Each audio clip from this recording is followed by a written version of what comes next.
ஆமா ஆமா, அந்த மாத்திரை தானே இந்த வாங்கிட்டு வந்து மெடிக்கல்ல தான் நிக்கேன், வாங்கிட்டு வரேன். மே4 கிட்ட அப்படி என்னவா இருக்கும் அண்ணே? என்னண்ணே மே4 கிட்னா என்னண்ணே? 4ஆம் தேதி ரிசல்ட் வருதுல, ரிசல்ட் பார்க்கறதுக்கு தேவையான சேஃப்டி கிட்ல என்னெல்லாம் இருக்கும்னா, ஒரு பிபி apparatus இருக்கும். அதாவது உங்க தலைவரோட ஓட்டு கம்மியாகும் போது உங்க பிபி அதிகமாகும். பிபி செக் பண்ணிக்கோங்க. நீங்க யார் ஜெயிக்க மாட்டான்னு நினைக்கிறீங்களோ அவன் முன்னோக்கி போகும்போது உங்க பல்ஸ் பின்னோக்கி போகும். ஸோ பல்ஸ் செக் பண்ணிக்கோங்க.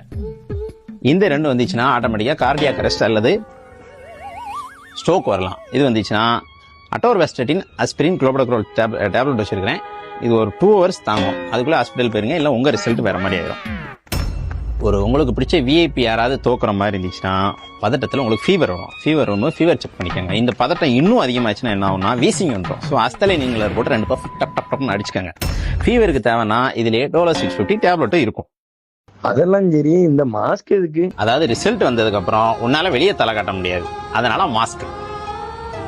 தம்பி ஒன்னே ஒன்று மறந்துட்டேன், ரிசல்ட்டை பார்த்து வயிற்றுச்சலா இருந்துச்சுன்னா நீங்க தானே அது? ஆ, ஆ, ஆ. சரி சரி சரி. என்ஜாய் ஒரு டே 4000 ரூபா கொடுங்க.